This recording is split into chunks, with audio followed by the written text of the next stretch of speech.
The words hit me like silver bullets to the chest. I, Marcus Silverton, future alpha of the Silver Moon Pack, reject you, Arya Blackwood, as my mate. I stood frozen in the center of the ceremonial circle, surrounded by 200 pack members whose shocked gasps echoed through the moonlit clearing. The ancient oak trees seemed to lean in, their branches heavy with the weight of what had just happened. What should have been the happiest moment of my life had become my worst nightmare. "Marcus, please," I whispered, my voice barely audible over the sudden roaring in my ears. He stepped back, his dark eyes cold as winter stone. "You're too weak, Arya. Our bond would make the pack vulnerable. I won't let my feelings compromise our safety." The rejection bond snapped like a rubber band, sending pain shooting through every nerve in my body. I doubled over, clutching my chest where it felt like my heart was being torn in half. Inside me, Celine, my wolf, let out a howl of such pure agony that I wondered if everyone could hear it. "He's lying," Celine whispered weakly in my mind. "There's something else. Something he's hiding." But I couldn't focus on her words. The pain was too intense, too consuming. I felt like I was drowning in it. "The ceremony is over," Marcus announced to the crowd, his voice carrying that alpha authority that made everyone's heads bow automatically. "Return to your homes." I wanted to run. Every instinct screamed at me to shift and disappear into the forest, but my legs wouldn't move. The pack members began to disperse, their whispers following them like shadows. I always knew she wasn't strong enough. Poor thing. But Marcus is right, the pack comes first. She should have seen this coming. Each word was another knife in my back. These people had watched me grow up, had been like family to me. Now they were looking at me like I was something broken, something shameful. My best friend Sarah approached hesitantly. "Arya, don't." I straightened, forcing steel into my voice even as my world crumbled around me. "Just don't." She stepped back, hurt flashing across her face. But I couldn't deal with pity right now. I couldn't deal with anything. I stumbled toward the edge of the clearing, desperate to escape the stares and whispers. My parents were nowhere to be seen, probably too embarrassed to show their faces. Only my little sister Lily tried to follow me, but I waved her away. I couldn't bear to see the confusion and pain in her 16-year-old eyes. The walk home felt like a death march. Every step sent another wave of rejection pain through my body, and I could feel Celine getting weaker with each passing minute. Rejection could kill a wolf if the bond was strong enough. The thought should have terrified me, but right now, death seemed preferable to this agony. I made it to my small cabin on the outskirts of pack territory before my legs gave out. Collapsing onto my porch, I finally let the tears come. They fell hot and fast, each one carrying a piece of my shattered heart. "Why?" I asked Celine, though I wasn't sure if I was asking about the rejection or about everything else that felt wrong in my life. "Sleep," she whispered back, her voice so faint I could barely hear her. "Just sleep." I dragged myself inside and fell onto my bed fully clothed. Sleep came quickly, probably because my body was shutting down from the trauma. But even in unconsciousness, I couldn't escape. The dream started the same way it had for weeks now. I was running through a forest I didn't recognize, my paws silent on the moss-covered ground. The trees here were different, taller, darker, more ancient than anything in our territory. And I wasn't alone. A massive black wolf ran beside me, his silver eyes catching the moonlight like stars. He was beautiful and terrifying, larger than any wolf I'd ever seen. Power radiated from him in waves, making the air itself seem to shimmer. In the dream, I felt safe with him. Protected. Like nothing could hurt me as long as he was there. We ran together through the shadowed forest until we reached a clearing where moonlight pooled like liquid silver. The black wolf stopped and turned to face me, those strange silver eyes boring into mine. He opened his mouth as if to speak, but no sound came out. Then I woke up, gasping and disoriented. Pale morning light filtered through my curtains, and for a moment, I forgot where I was. Forgot what had happened. Then reality crashed back down. I was alone. Marcus had rejected me. My pack had turned their backs on me. And Celine. I reached for my wolf and found only empty silence. Celine? I whispered aloud, panic rising in my throat. Nothing. She was still there, I could feel her presence like a candle flame in a hurricane, but she was so weak, so faded. The rejection was killing her, and if she died, I'd die too. A knock at my door made me jump. For a wild moment, I thought it might be Marcus, coming to tell me this was all a terrible mistake. But when I opened the door, it was my mother. Elena Blackwood stood on my porch looking older than her 50 years, her usually perfect appearance disheveled. Her eyes were red-rimmed, and her graying hair hung loose around her shoulders. "Arya, honey. Don't." I stepped back, shaking my head. "Don't say it was for the best.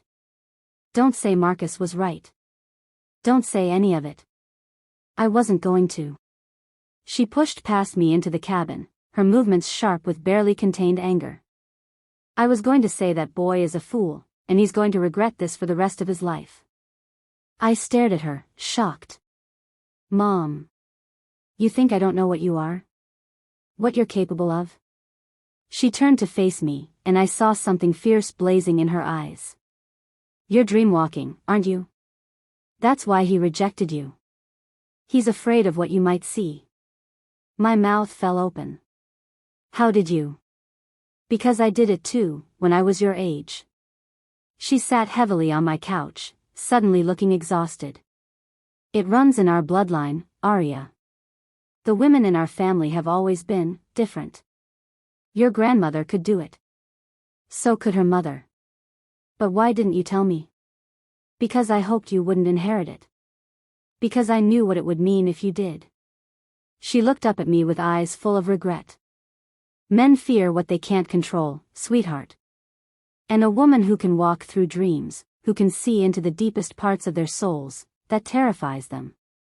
I sank onto the couch beside her, my mind reeling. The dreams I've been having are real. Or they will be. She reached over and squeezed my hand. "That's how it works. We see things that haven't happened yet, people we haven't met. The future calling to us. The black wolf with silver eyes. The forest I'd never seen. The feeling of safety and protection I'd never experienced in my waking life. There's something else," I said slowly. "Something coming. I can feel it." My mother's face went pale. "What kind of something?" Before I could answer, the howl split the morning air. It came from the direction of the pack house, long and mournful and full of warning. The kind of howl that meant trouble was coming. The kind that meant our world was about to change forever. "They're here," Celine whispered weakly in my mind, her voice barely a thread of consciousness. "The ones from your dreams." I stood up, my heart hammering against my ribs.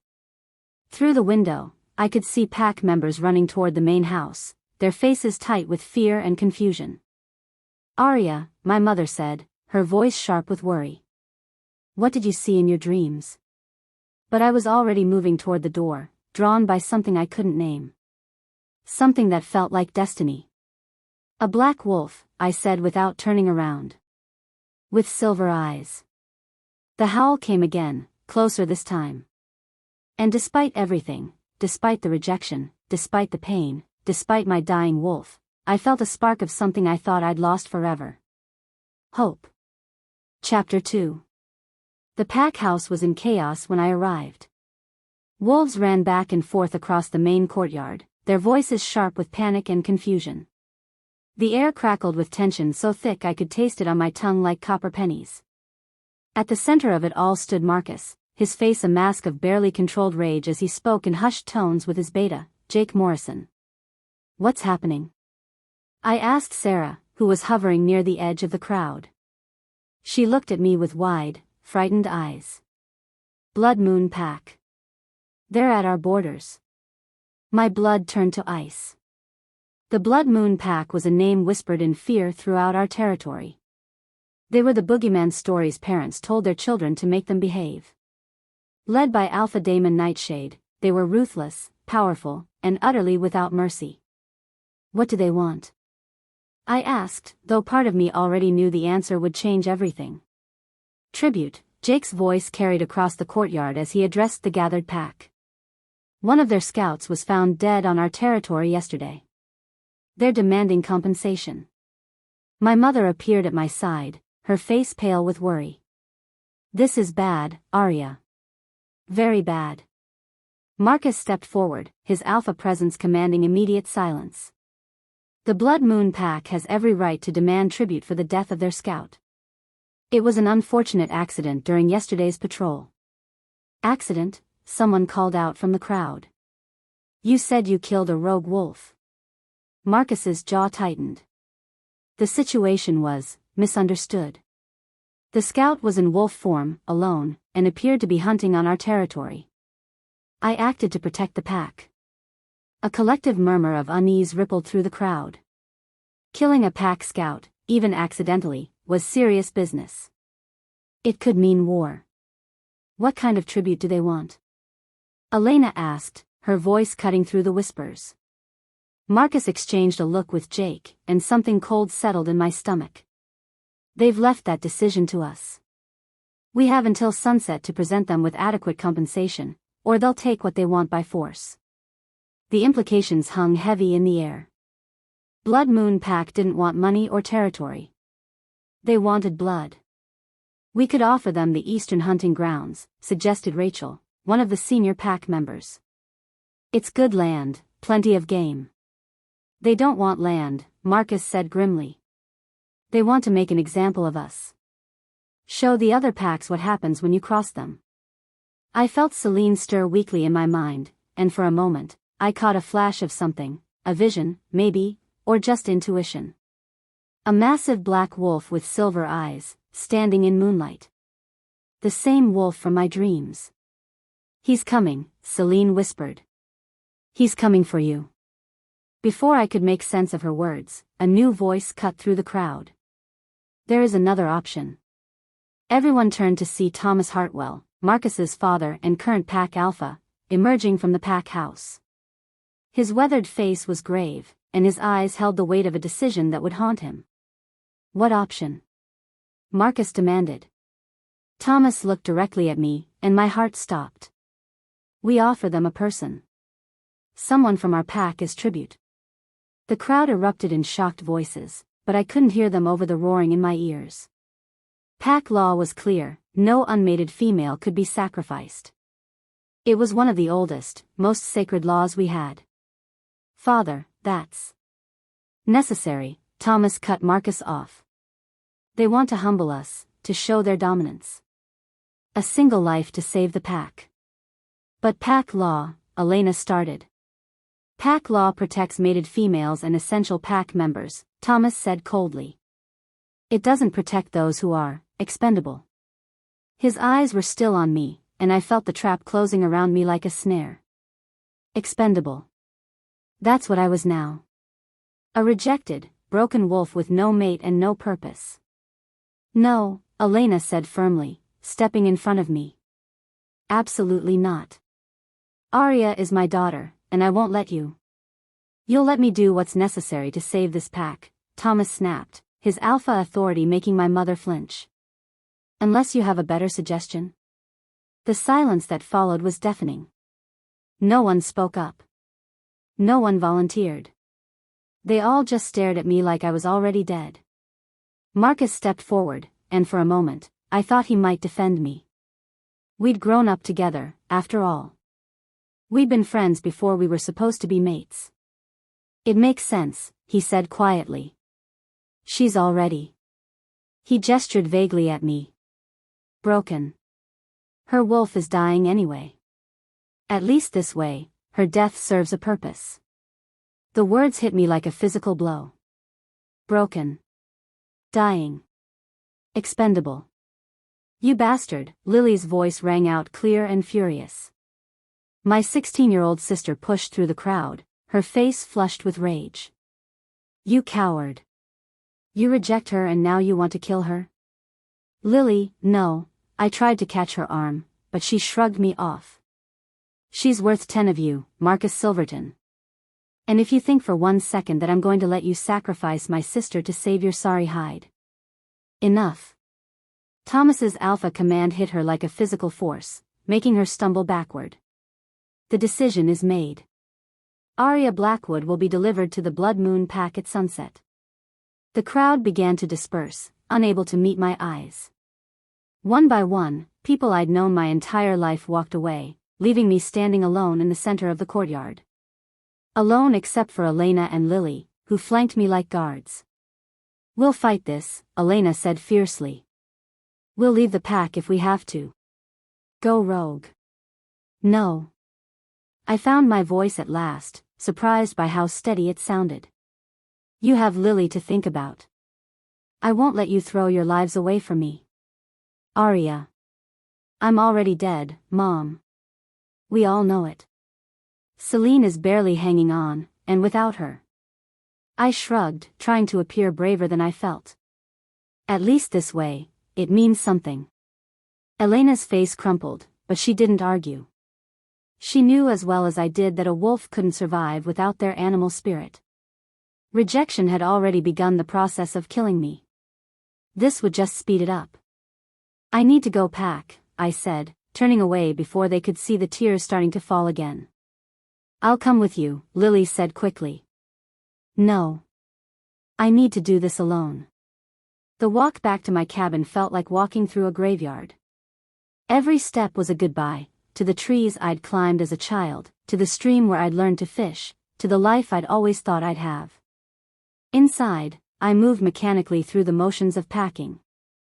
A few clothes, my mother's old journal, a photo of Lily and me from her birthday last year. It all fit in a small backpack. My entire life, reduced to a bag that weighed less than 20 pounds. A soft knock at the door made me look up.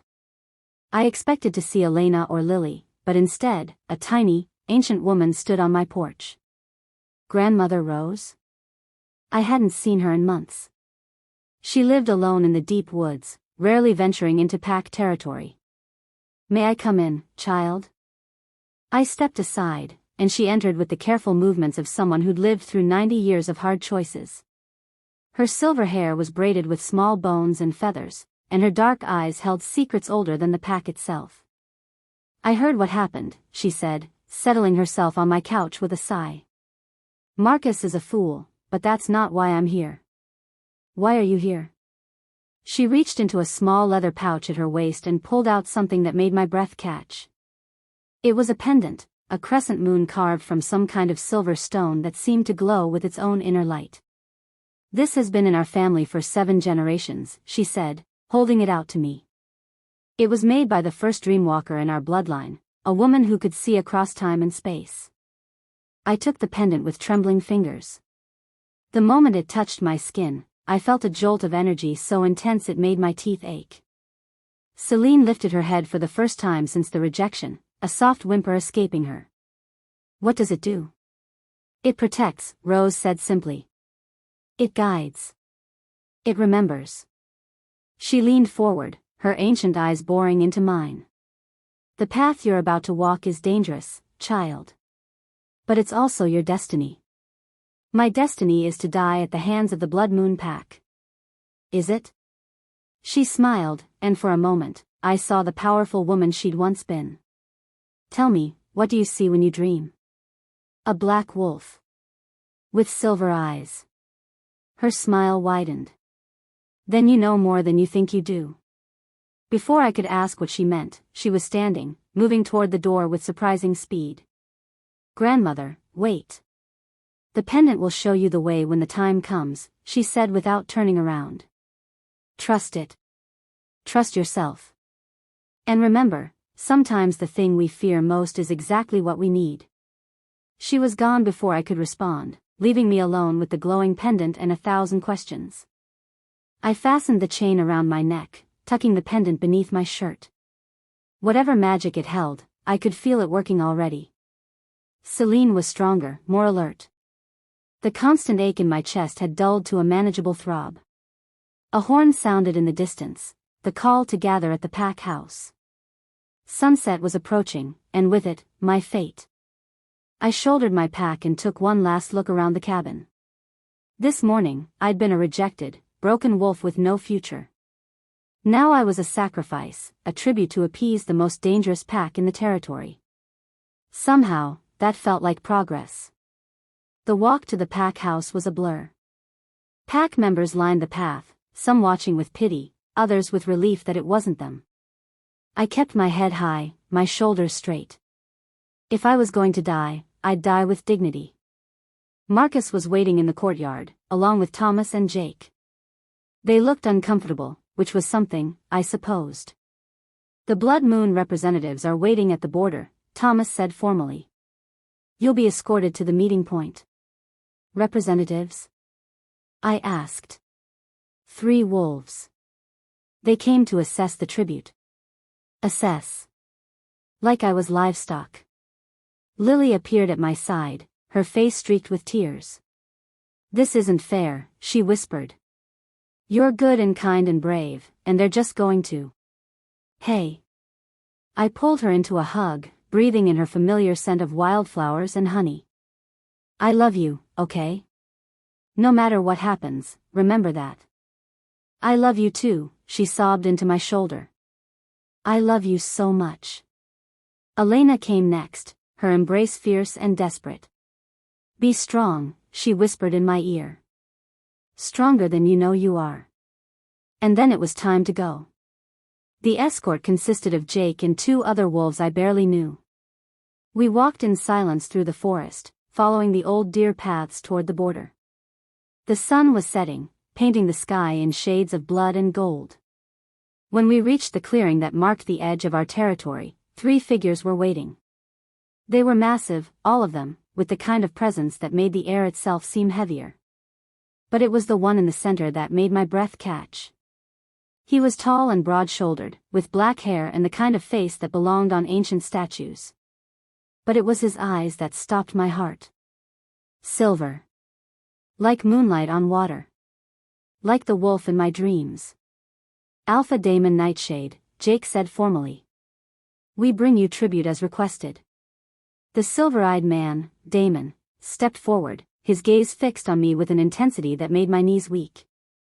He was beautiful and terrifying and utterly compelling. This is your offering? His voice was deep and rough, like whiskey and smoke. Yes, Jake replied. Arya Blackwood. She's. I can see what she is, Daemon interrupted, still staring at me. The question is, what is she to you? There was a long pause. Then Jake, the coward, said the words that sealed my fate. Nothing. She's nothing to us. Something flickered in Daemon's silver eyes, surprise, maybe, or anger. He walked toward me slowly, like a predator approaching prey. Is that true? He asked softly, stopping just inches away. Are you nothing? I lifted my chin, meeting his gaze despite the fear coursing through my veins. I suppose you'll have to decide that for yourself. He stared at me for a long moment, then turned to his companions. We'll take her. And just like that, my old life was over. Chapter 3. The journey to Blood Moon territory took 3 hours through dense forest I'd never seen before. I walked between Daemon's 2 companions, wolves who'd introduced themselves as Beta Connor Walsh and Gamma Vincent Cross. They moved with the fluid grace of apex predators, their eyes constantly scanning the shadows for threats. Neither had spoken a word to me since we'd left the border, but I could feel their curiosity like a weight on my shoulders. Daemon led the way, his powerful form cutting through the undergrowth like it was nothing more than tall grass. He hadn't looked back at me once, but somehow I knew he was aware of my every step, my every breath. The knowledge should have terrified me. Instead, it sent an unwelcome heat curling through my stomach. Stop it, I told myself firmly. He's going to kill you. This is not the time for attraction. But Celine stirred restlessly in my mind, stronger now than she'd been since the rejection. The pendant at my throat seemed to pulse with warmth, and every time Daemon moved ahead of us, my wolf perked up with interest. Something's different about him, she whispered. Something familiar. The silver eyes. The black hair. The way he moved like liquid shadow made flesh. He was the wolf from my dreams, I was certain of it now. But what did that mean? Was I dreaming of my own death? As we climbed higher into the mountains, the forest began to change. The trees grew taller, more ancient, their trunks so wide it would take 6 people holding hands to circle them. Moss covered everything in a carpet of green so lush it looked like something from a fairy tale. The air itself felt different here, older, wilder, charged with a kind of magic that made my skin tingle. "Welcome to Blood Moon territory," Connor said suddenly, his voice a low rumble. He was looking at me with dark eyes that missed nothing. "Different from Silvermoon, isn't it?" I nodded, not trusting my voice. Everything here felt alien and yet strangely familiar, like déjà vu made manifest. "How long until we reach the pack house?" I asked. "We're here," Vincent said, pointing ahead. I looked where he indicated and nearly stumbled. Rising from the forest floor like something carved from the mountains themselves was the most magnificent structure I'd ever seen. It wasn't a house so much as a compound, multiple buildings connected by covered walkways, all built from dark stone and heavy timber. Ancient trees grew through and around the structures, making it seem like the buildings had grown naturally from the earth. "It's beautiful," I breathed before I could stop myself. Damon finally turned to look at me, those silver eyes unreadable. "Not what you expected?" No. I felt heat climb my cheeks. The stories made it sound like. Like what? A fortress of doom? A lair of monsters? There was something that might have been amusement in his voice. Something like that. Stories have a way of growing in the telling. He studied my face for a long moment. "What else do the stories say about us?" I hesitated, then decided honesty couldn't make my situation any worse. "That you're ruthless. That you kill first and ask questions later. That you sacrifice prisoners to the moon goddess under the full moon." Connor barked out a laugh. "Sacrifice prisoners? Where do they come up with this stuff?" "That last one's new," Vincent added with a grin. "I kind of like it. Very dramatic." I stared at them, confused. These weren't the savage killers I'd been expecting. They seemed normal. Friendly, even. "The truth," Damon said quietly, "is usually far more complicated than the stories suggest." We reached the main building, and I was surprised when Damon led us not to a dungeon or holding cell, but to what appeared to be a comfortable sitting room. A fire crackled in a massive stone fireplace, and the furniture looked well used and welcoming. Books lined the walls, and fresh flowers sat in vases on the side tables. It was the last thing I'd expected in the lair of the most feared pack in the territory. "Sit," Damon said, gesturing to a chair near the fire. I perched on the edge of the seat, ready to run even though I had nowhere to go. Damon settled into the chair across from me, his movements economical and predatory. Even relaxed, he radiated power. "Tea?" a new voice asked, and I turned to see a woman entering with a tray. She was middle-aged, with steel-gray hair and kind eyes, wearing a simple dress that suggested she was some kind of house staff. "Thank you, Beatrice," Damon said. "This is Arya. She'll be staying with us for a while." Beatrice set the tray down and gave me a gentle smile.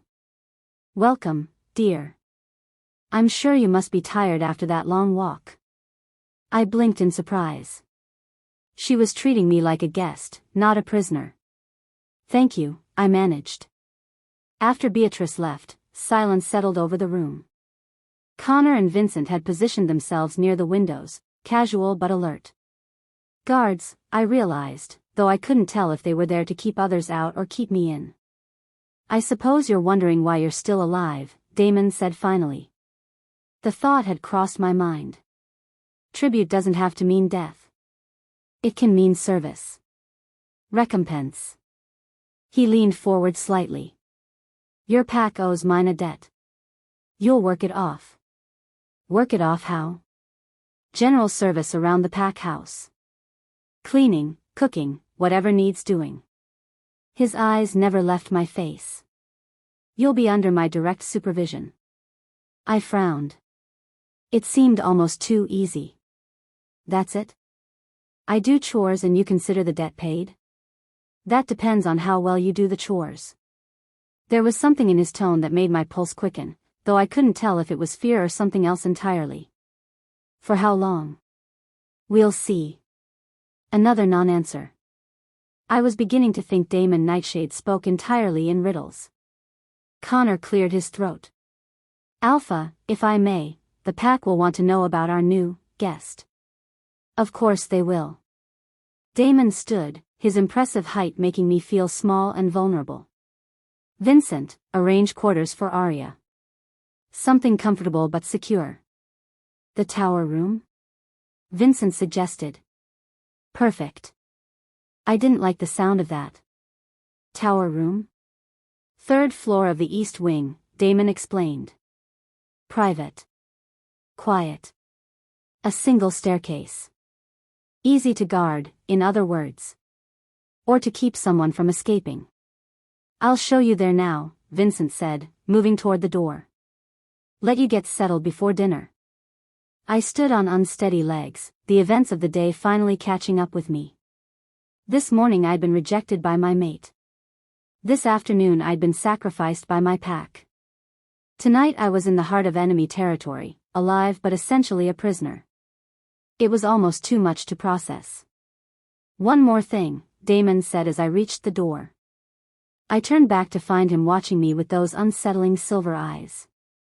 What did Marcus tell you about why he killed our scout? The question caught me off guard. He said it was an accident.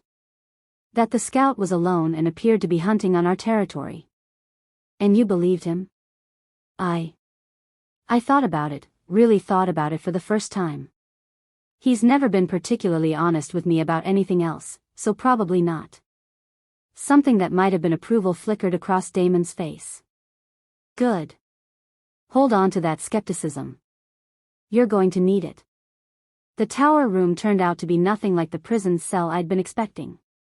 It was spacious and airy, with large windows that looked out over the forest canopy.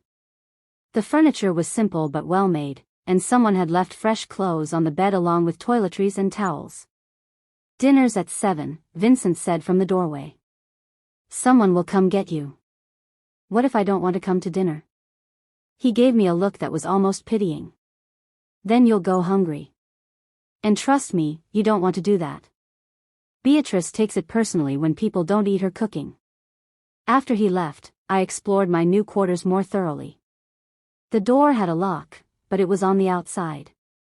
The windows were too high to jump from without serious injury. I was definitely a prisoner, just a comfortable one. I changed into the clothes that had been left for me, dark jeans and a soft green sweater that brought out my eyes. It felt strange wearing clothing that wasn't mine, like putting on someone else's identity. At exactly 7 o'clock, a knock came at my door. I opened it to find a young woman about my age with auburn hair and freckles. I'm Chloe, she said with a friendly smile. I'm here to escort you to dinner. Escort. Right. It's not as sinister as it sounds, Chloe said as we started down the stairs. The pack house is huge, and it's easy to get lost. Trust me, I've been here 6 months and I still take wrong turns. You're not from Blood Moon originally? Nope. Came from the Riverside pack when I mated with one of the warriors here. She glanced at me sideways. What about you? Obviously not here by choice, given the circumstances. I was surprised by her directness. No. Definitely not by choice.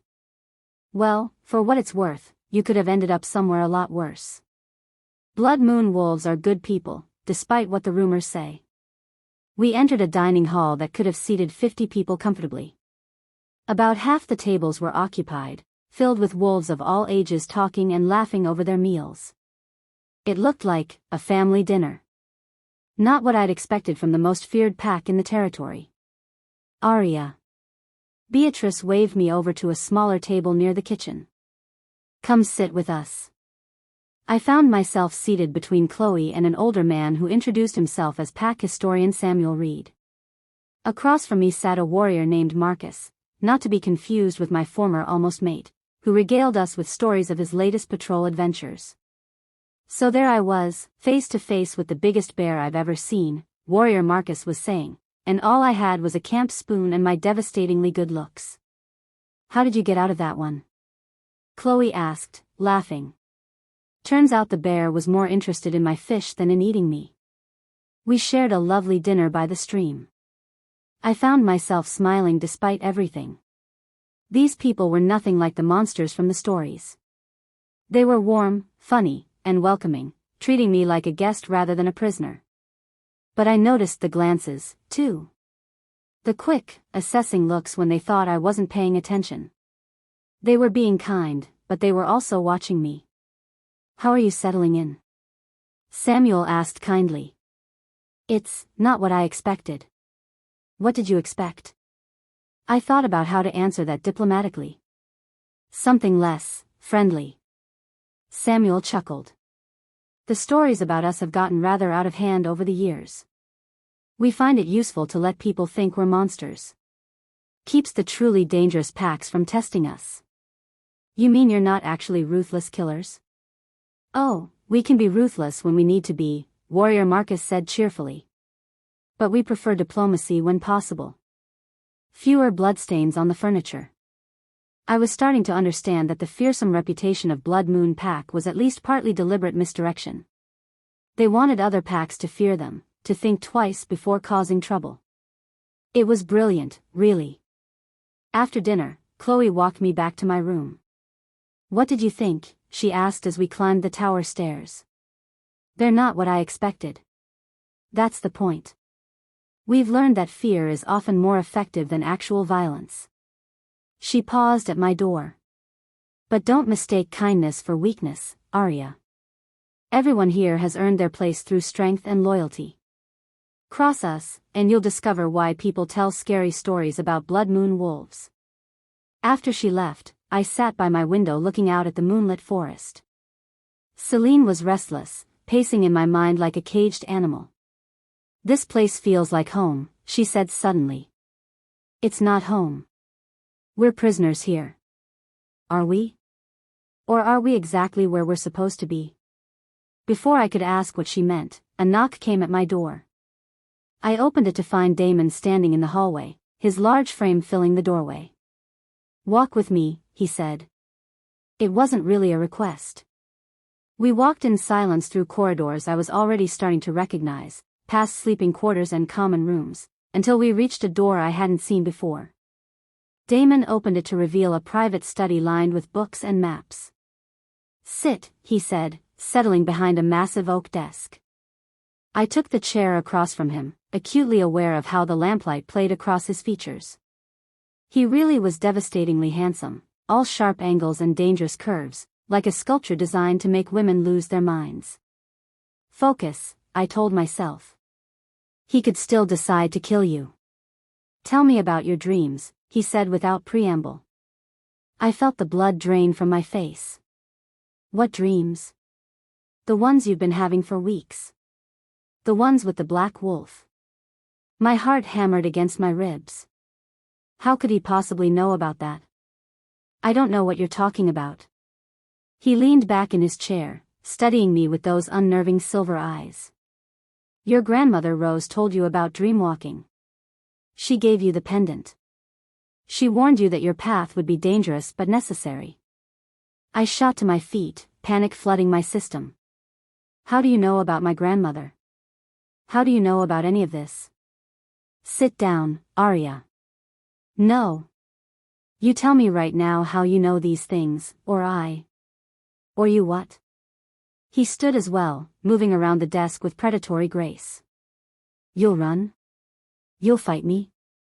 You'll demand to be taken home to the pack that threw you away like garbage? His words hit like physical blows, but they were true. I had nowhere to go, no one to turn to. I was completely at his mercy. The dreams, he continued, stopping just inches away from me. You see a black wolf with silver eyes. You run together through a forest that feels more real than your waking life. You feel safe with him. Protected. Stop, I whispered. You feel drawn to him. Like he's a missing piece of yourself you didn't know you'd lost. Stop. Because he is, Arya. And you are. I stared up at him, my world tilting on its axis. What are you saying? I'm saying, he said softly, that I've been dreaming about you too. The pendant at my throat grew warm, and Celine lifted her head in my mind with something that sounded almost like recognition. Mate, she whispered. Our true mate. But that was impossible. I'd already been rejected by my mate. That's not how this worked. You're lying, I said weakly. Am I? He reached out slowly, giving me time to pull away, and touched the pendant through my shirt. The moment his fingers made contact with the stone, the world exploded in sensation. Visions flashed through my mind, images of Damon and me as children, playing in a meadow under summer sun. Images of us as teenagers, stealing moments together in secret.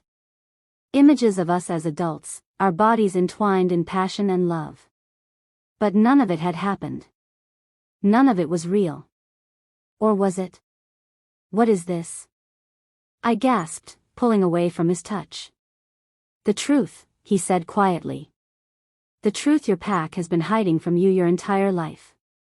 I backed toward the door, my mind reeling. I don't understand. You will. But first, you need to get some rest. Tomorrow, we'll begin your training. Training for what? He smiled, and for the first time since I'd met him, it looked genuinely warm. For being exactly who you were meant to be. I fled then, running up the tower stairs to my room where I slammed the door and leaned against it, breathing hard. My entire world had just shifted, and I didn't know which way was up anymore. One thing was clear, though. Whatever game Damon Nightshade was playing, I was already 3 moves behind. Chapter 4. I woke before dawn to the sound of howling. Not the mournful cry of a lone wolf, but the coordinated calls of a pack preparing for something important. I pressed my face to the window and saw wolves gathering in the courtyard below, their movements sharp with anticipation. A hunt. The realization sent a thrill through me that I didn't want to acknowledge. I hadn't been on a proper pack hunt in months. Marcus had forbidden it after he'd decided I was too weak to be useful.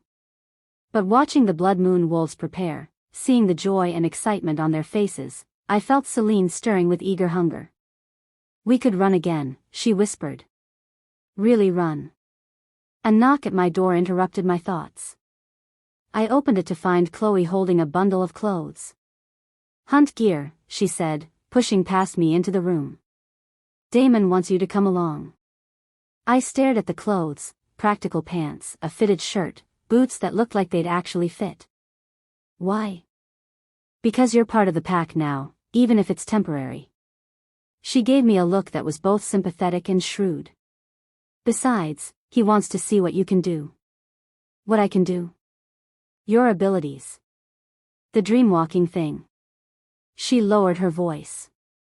Word travels fast in a pack house, Arya. We know what you are. Heat flooded my cheeks.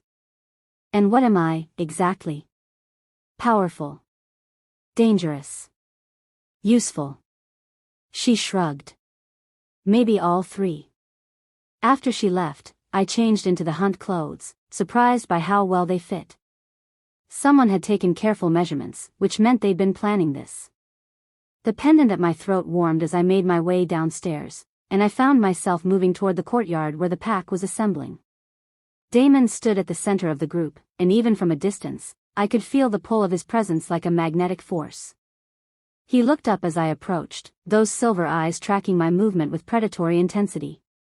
Ready? For what, exactly? A hunt. Food for the pack, exercise for the wolves. He studied my face. Unless you prefer to stay behind and scrub floors? The challenge in his voice made Celine growl with anticipation. I can hunt. Can you? He moved closer, and I caught his scent, pine and snow and something darker, wilder. When was the last time you shifted? The question hit me like a physical blow. The truth was, I hadn't shifted since the rejection. The pain had been too intense, and Celine had been too weak. It's been a while. How long? 3 weeks. A murmur went through the assembled pack. 3 weeks was a long time for a wolf to go without shifting. Too long. That ends today, Damon said firmly. Connor, Vincent, take the main group north toward the ridge. Standard formation. What about you? Connor asked, though something in his expression suggested he already knew the answer. I'll be working with Arya. We'll catch up. After the pack dispersed, Damon led me deeper into the forest, away from the main hunting party. The silence between us was heavy with unspoken tension. Why are you helping me? I asked finally. Who says I'm helping you? You could have left me to rot in that tower room. Instead, you're... I gestured vaguely at the forest around us. This. He stopped walking and turned to face me. Maybe I have my reasons. What reasons? Maybe I don't like seeing potential wasted. It wasn't really an answer, but before I could press him, he was moving again, leading me to a small clearing where sunlight filtered through the canopy in golden shafts. Shift, he said simply. I felt panic flutter in my chest. I don't think I can. Why not? Because it hurts. Because every time I try, I remember. I trailed off, not wanting to voice the pain of Marcus's rejection. Because you're afraid. I'm not afraid. Then prove it. The challenge hung between us like a gauntlet thrown down. I felt Celine stirring restlessly, eager to be free despite the lingering pain of rejection. We can do this, she whispered. We're stronger now. I closed my eyes and reached for the transformation, expecting the usual sharp agony. Instead, I felt warmth spreading through my body, starting from the pendant at my throat. The shift came easier than it had in months, bones reshaping and muscles stretching until I stood on 4 legs instead of 2. When I opened my eyes, Damon was watching me with an expression I couldn't read. Beautiful, Celine preened, and I had to admit she was right. My coat was glossy again, my muscles strong and sure. I felt more like myself than I had since the rejection. Better? Damon asked. I nodded, then realized he couldn't understand the gesture in wolf form. But somehow, he seemed to know anyway. Good. Now let's hunt. The next 2 hours were pure joy. We moved through the forest like liquid shadows, our movements synchronized in a way that should have been impossible for wolves who barely knew each other. Damon led me to a deer trail, and together we brought down a magnificent buck that would feed several pack members. But it was what happened next that changed everything. We were tracking the scent of another deer when Celine suddenly stopped, her hackles rising. Something's wrong. I shifted back to human form, my heart pounding. There's something ahead. A trap. Damon, who had also shifted back, looked at me sharply. What kind of trap? I don't know. I can feel it. Death. Pain. Metal. We moved forward cautiously until we reached a section of the trail that looked perfectly normal. But I could see it now, the slight disturbance in the leaves, the too careful arrangement of branches. Bear trap, Damon said grimly, pointing to the barely visible steel jaws hidden beneath the forest debris. Illegal in this territory. Who would set bear traps here? Hunters. Poachers. Or someone who wants to hurt my pack. A howl of pain echoed through the forest, and we both froze. Vincent, Damon said, his face going pale. He's hit something. We ran toward the sound, crashing through underbrush with no thought for stealth. When we reached the source of the howling, we found Vincent in human form, his leg caught in another bear trap. Blood soaked the ground around him, and his face was gray with pain. There are more, he gasped. Whole section of the trail is rigged. I could see them now, at least 5 more traps scattered through the area, all cleverly hidden. If the pack had continued their hunt along this trail, it would have been a massacre. Connor and the others? Damon asked. Coming this way. 5 minutes, maybe less. Damon swore viciously. We need to get you out of here and warn the others. The trap's mechanism is jammed, Vincent said through gritted teeth. I can't open it. I knelt beside him, studying the steel jaws that held his leg. The metal was old but well maintained, and I could see why it wouldn't release. But as I touched it, something strange happened. The pendant at my throat grew warm, and suddenly I could see the trap not as it was, but as it should be. I can fix this, I said, my hands moving without conscious thought. But I need you to trust me. Vincent looked at me with pain-clouded eyes. Do it. I placed my hands on the trap, feeling for the mechanism that had jammed. The pendant's warmth spread through my fingers, and suddenly I could sense the metal's weak points, the places where pressure would release rather than tighten.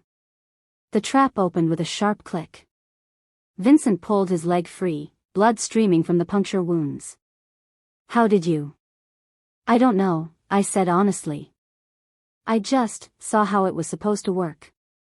Damon was staring at me with those unreadable silver eyes. Your abilities are stronger than you know. Before I could ask what he meant, the sound of running feet announced the arrival of the hunting party. Connor appeared first, his eyes widening as he took in the scene. What happened? Trap, Damon said tersely. The whole area's rigged. We need to get Vincent back to the pack house and alert Border Patrol. Who would do this? Connor demanded. Someone who wants to hurt us. Someone who knows our hunting patterns. The implication hung heavy in the air. This wasn't random. Someone had specifically targeted Blood Moon Pack territory, someone who knew where they hunted and when. The trip back to the pack house was tense and quiet. Vincent was helped along by two of the warriors, and Damon walked beside me, his expression thoughtful. What you did back there, he said quietly. That wasn't normal. Nothing about me is normal. No. It's not. He stopped walking, forcing me to stop too. Which is why we need to talk. Tonight. After Vincent is seen to. About what? About what you are. What you're capable of. What you're meant to become. That evening, after Vincent had been patched up by the pack doctor and the Border Patrol had been alerted about the traps, Damon came to my room. Walk with me, he said, and once again, it wasn't really a request. This time he led me to a different part of the pack house, a rooftop garden that overlooked the forest. The moon was full overhead, casting everything in silver light. Training starts tomorrow, he said without preamble. What kind of training? The kind you should have received years ago. Control. Focus. Understanding of your abilities. I wrapped my arms around myself, suddenly cold despite the warm night. Why do you care? Because power like yours is dangerous untrained. And because. He turned to face me, and I caught my breath at the intensity in his eyes. Because I've been dreaming about you for 15 years. The world seemed to tilt. What? Since we were children. The same dream, over and over. You and me, running through the forest. You, calling my name when you're in danger.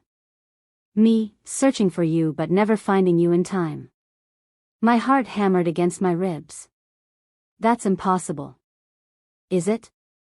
You've been having the same dreams, haven't you? The black wolf with silver eyes. I wanted to deny it, but the words wouldn't come. Instead, I found myself nodding. How is that possible? Dreamwalking isn't just about seeing the future, Arya. It's about seeing connections. Bonds that exist across time and space. He stepped closer, and I could feel the heat radiating from his body. What are you saying? I'm saying that what you feel between us isn't one-sided. I'm saying that the bond we share is real, even if it doesn't make sense. But Marcus was never your mate. Whatever bond you thought you had with him was false. How can you know that? Because true mates don't reject each other. They can't. The bond won't allow it. I stared at him, my mind reeling.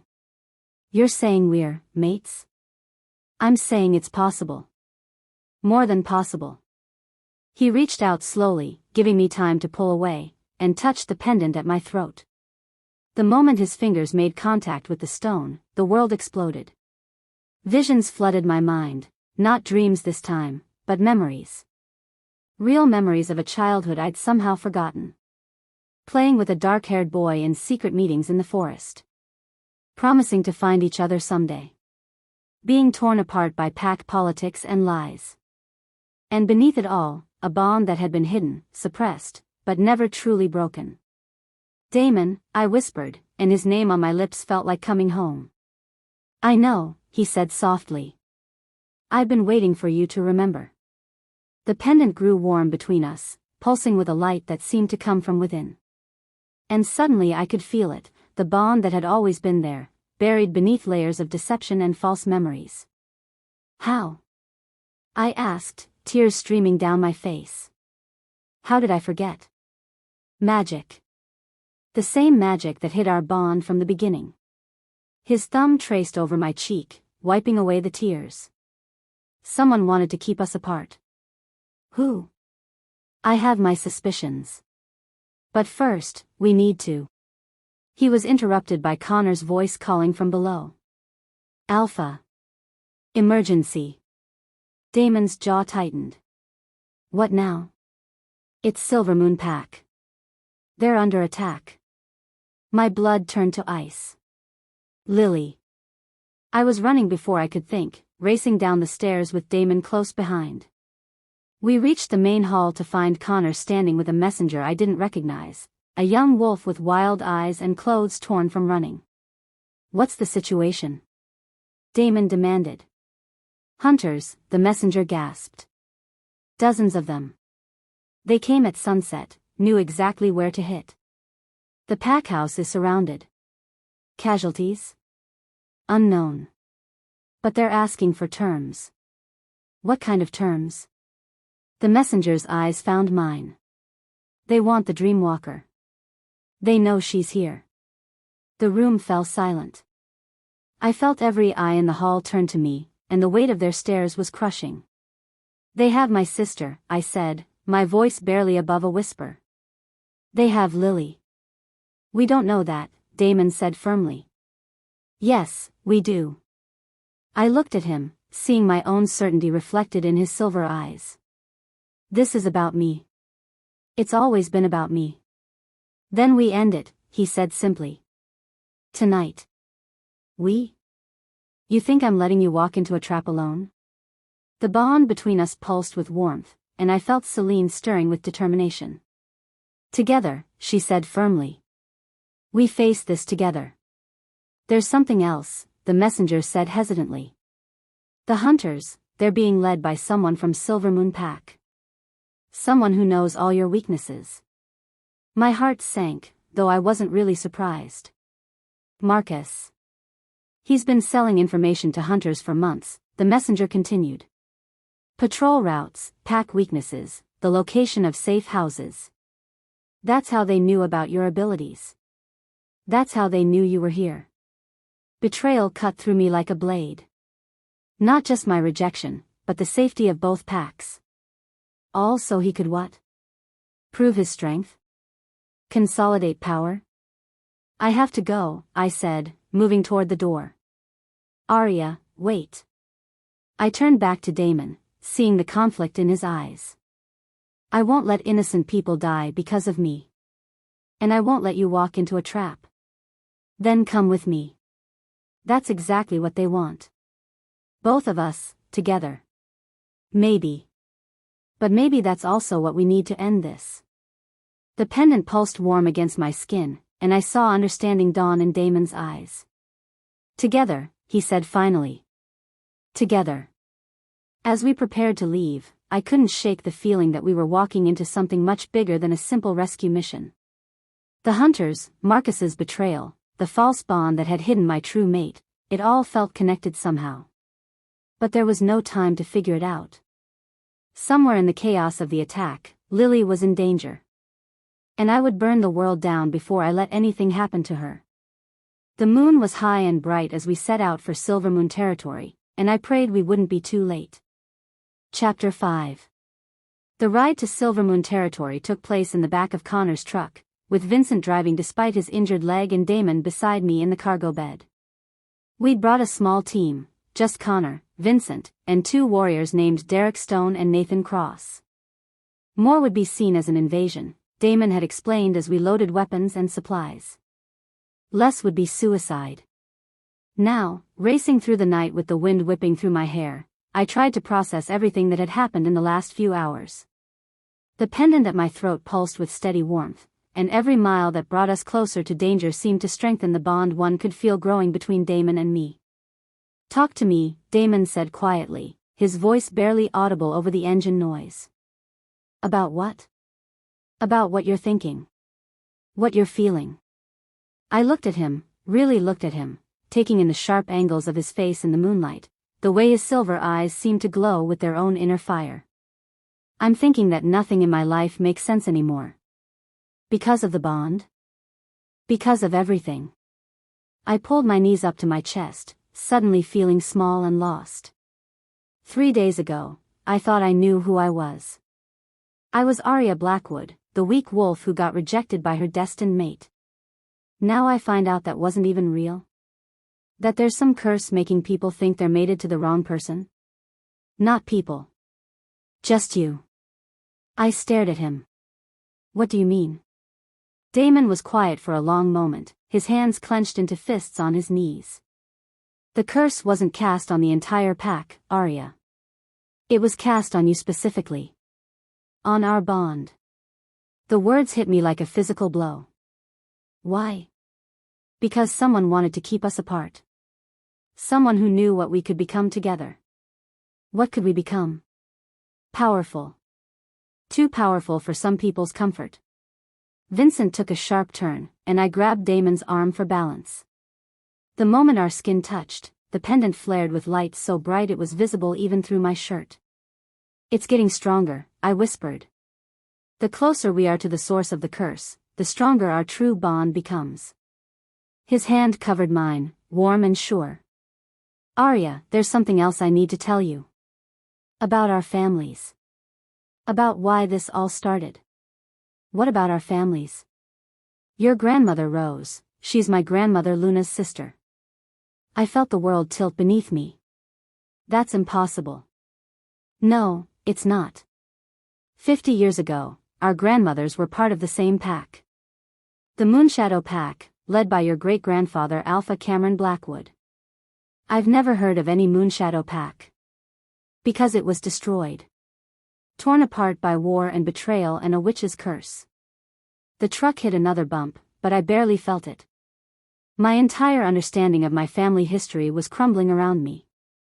"Tell me," I said. Damon's eyes grew distant, like he was seeing into the past. Luna and Rose were both powerful dream walkers, some of the strongest ever born. They were also best friends, closer than most sisters. But when they came of age, they discovered something that changed everything. "What?" "They were both mated to the same man. Alpha Cameron's son, Michael." I sucked in a sharp breath. "That's impossible. One person can't have 2 mates." That's what everyone thought. But it turned out Michael was something rare, a twin flame. A soul split into 2 bodies before birth. His wolf could bond with 2 dreamwalkers because he was, essentially, 2 people in one. What happened? War. The pack split down the middle. Some supported Luna's claim, others supported Rose's. Michael tried to find a solution that would let him be with both women, but the pack elders refused to hear it. They said it was unnatural, an abomination. Vincent slowed the truck as we approached the border between territories, and I could see lights ahead, torches and floodlights that meant we were getting close to the crisis. So they split up. More than that. A witch named Morgana Thorne had been courting Michael for years, convinced she was his true mate. When she discovered the truth about Luna and Rose, she went into a rage. She cursed the bloodlines. What kind of curse? The kind that ensures true mates from the Blackwood and Nightshade lines would never find each other. That they would be drawn to false bonds, pushed toward the wrong people, kept apart by circumstances beyond their control. The pendant grew so warm it was almost burning, and I pressed my hand to it instinctively. But we found each other anyway. Because the curse is weakening. Morgana died 20 years ago, and without her power to maintain it, the magic has been slowly fading. He turned to face me fully. And because your grandmother Rose never stopped fighting it. Grandmother Rose knew? This whole time? She's been working to break the curse since the day you were born. The pendant she gave you? It's made from pieces of the original Moonshadow Pack's sacred stone. It's designed to reveal truth, to cut through deception and illusion. I thought about the moment Damon had touched the pendant, the flood of memories that had returned. That's why I remembered. Our childhood together. We met when you were 7 and I was 9. Rose brought you to the border for nature walks, but really she was letting us see each other.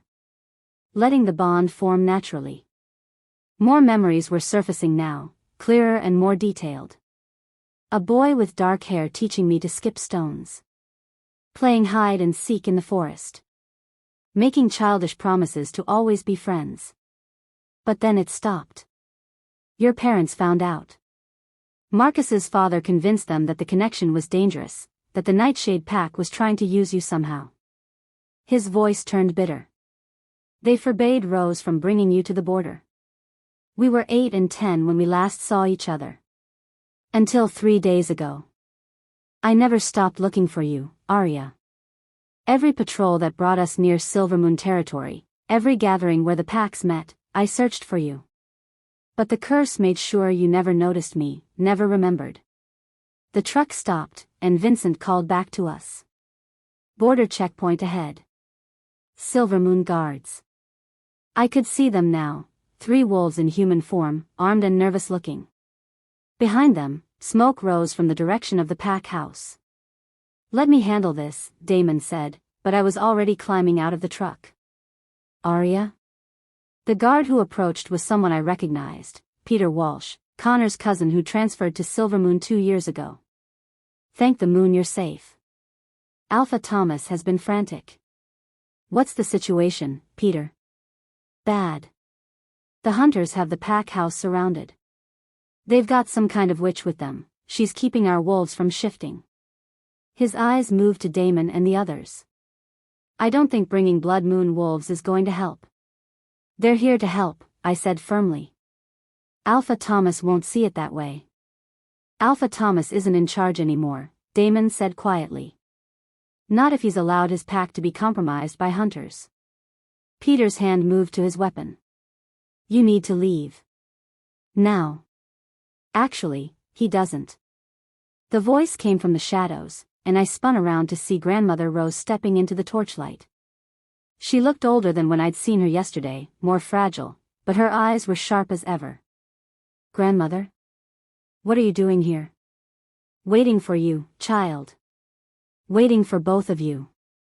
She looked at Damon and smiled. Hello, grandson. Grandmother Luna taught you well, Damon said, embracing the tiny woman. I can feel her magic in the pendant. Luna always said you had your grandfather's eyes. Rose turned back to me. The curse is almost broken, Arya. But it needs one final push. What kind of push? The truth. Spoken aloud, witnessed by both packs. She gestured toward the smoke in the distance. Marcus is about to make his final play. He's going to claim that Damon kidnapped you, that Blood Moon pack is working with the hunters to destroy Silvermoon. But that's insane. Is it? Think about it from his perspective. His false mate bond with you has been the source of his power. Without it, without the legitimacy it gave him, he's just another wannabe alpha with no real claim to leadership. So he's willing to destroy the pack to keep control? He's willing to destroy anything that threatens his version of reality. Rose's expression grew grim. Including you. The sound of howling echoed through the night, and I could hear the pain in it. Wolves in agony, unable to shift, trapped in forms that weren't meant to last. We need to get to the pack house, I said. Agreed. But first, there's something you need to understand. Rose took my hands in hers, her fingers surprisingly strong. The bond between you and Damon isn't just romantic, child. It's magical. When you're together, when you're truly bonded, your combined power is strong enough to break any curse, defeat any enemy. How do you know? Because I've seen it. In dreams, in visions, in the smoke of sacred fires. She smiled. You're going to save both packs tonight. But only if you stop fighting what you are. What am I? The daughter of two bloodlines that were always meant to be one. The bridge between packs that should never have been separated. She looked at Damon.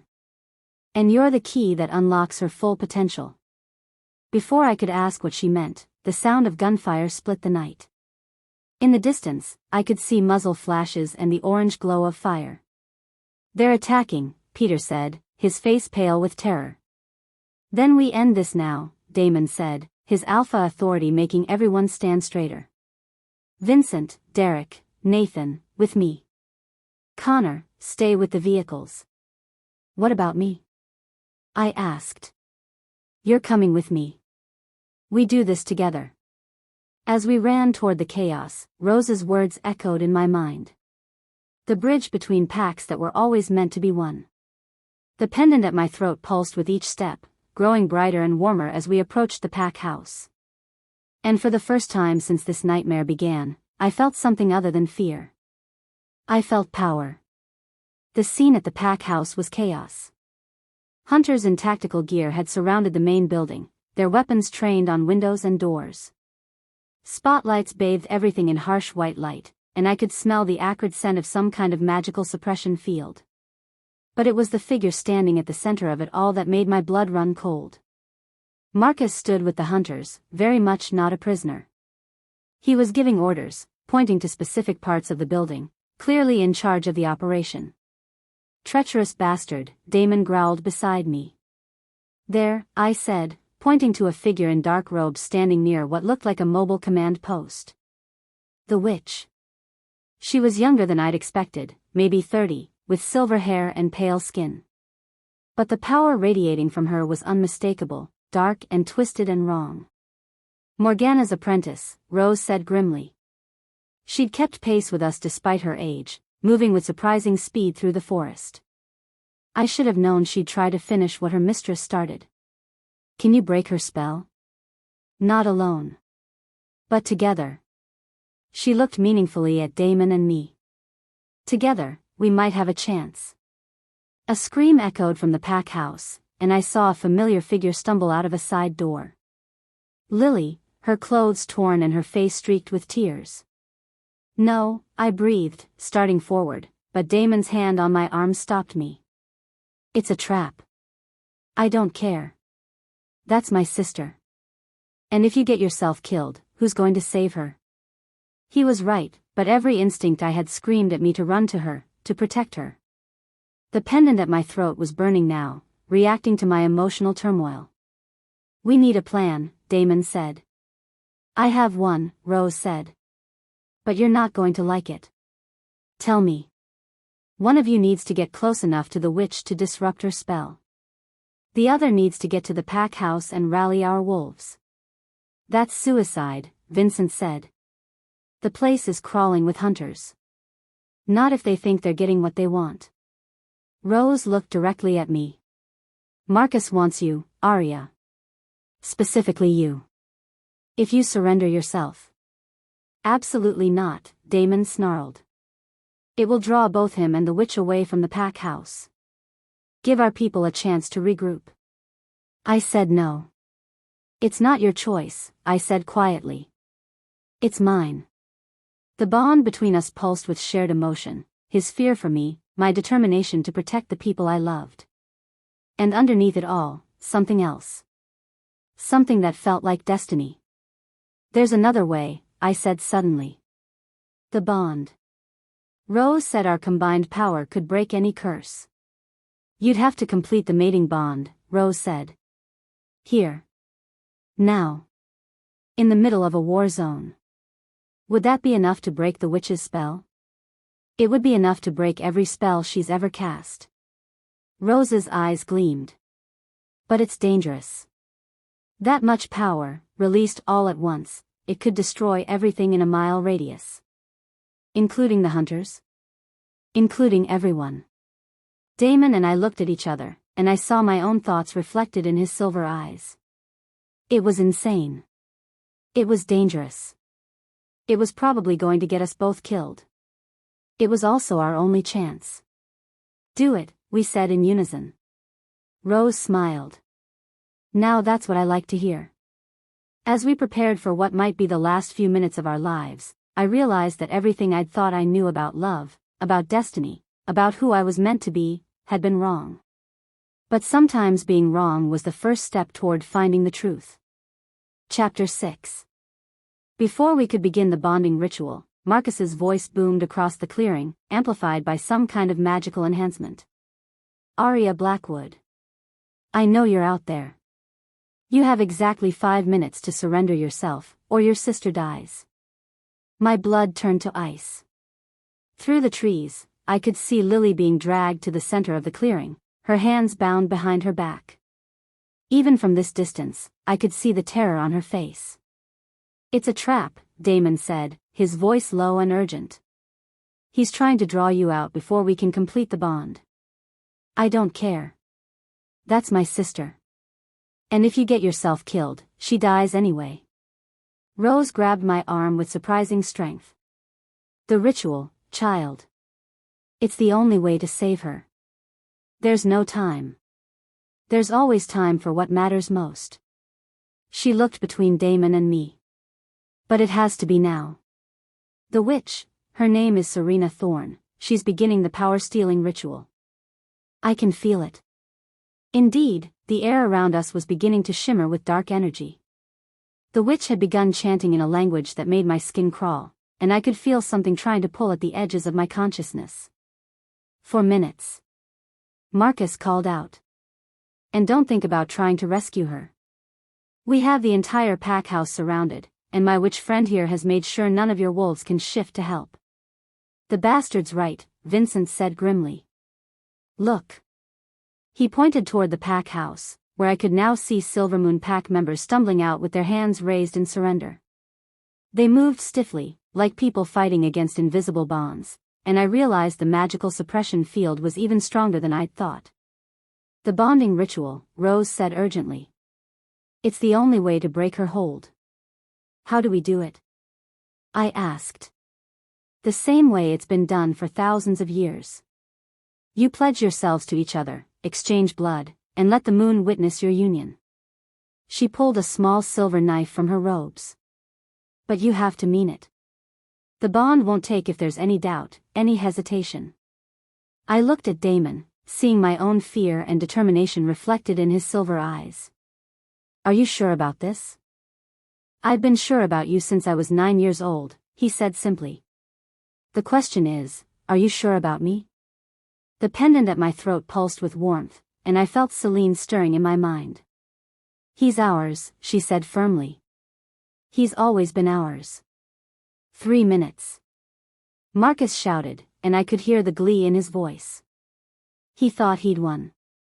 I'm sure, I said, taking the knife from Rose. Then let's do this. We knelt facing each other in the moonlight, the sounds of the siege fading into background noise. Rose began speaking in the old tongue, words that seemed to resonate in my bones.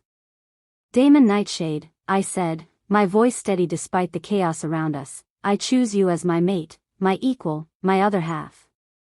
I offer you my heart, my soul, my very life.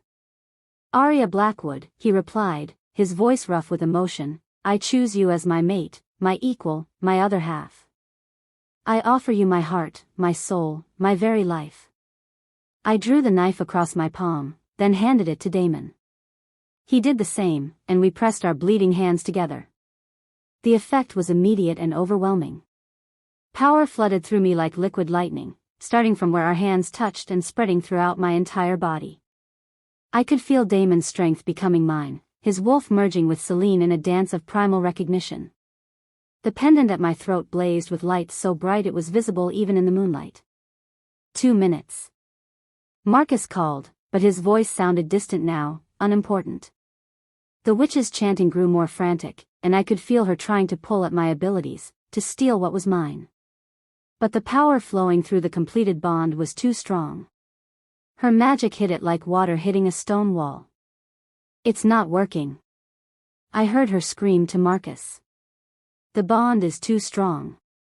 "Then we'll have to do this the hard way," Marcus snarled. Through the blazing connection between us, I felt Damon's wolf merge completely with mine. We were still two separate people, but we were also something new, something stronger than either of us could have been alone. The magical suppression field around the pack house shattered like glass.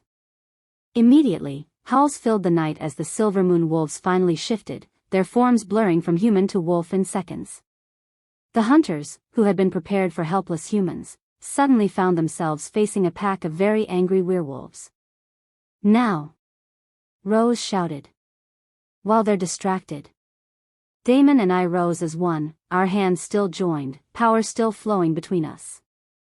I could see everything now, the hunters' positions, the witches' protective circle, the weak points in their defenses.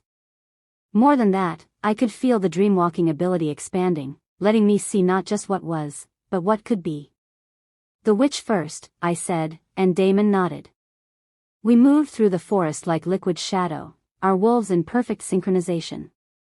The hunters never saw us coming. Serena Thorne stood in the center of a circle of black candles, her hands raised as she tried to maintain some kind of binding spell.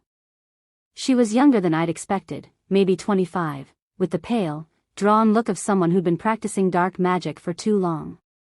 "Impossible," she breathed when she saw us. "The bond should have been broken decades ago." "Your mistress made a mistake," Damon said calmly. "She underestimated the power of true love."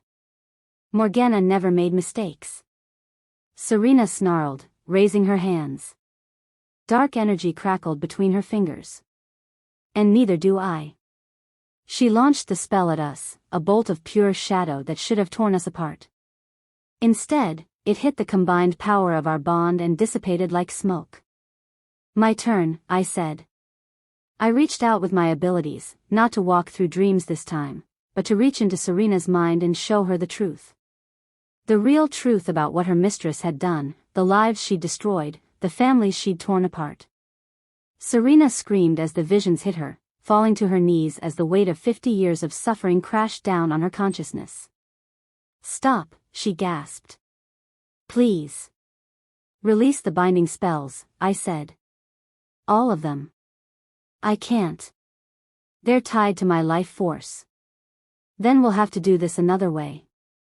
I looked at Damon, and he nodded. Together, we reached out with our combined power, not to destroy Serena, but to unweave the spell she'd cast. It was delicate work, like performing surgery with lightning, but the bond between us made it possible. One by one, the magical bindings snapped. The suppression field collapsed completely. The compulsion spells that had been controlling some of the hunters dissolved into nothing. "What's happening?"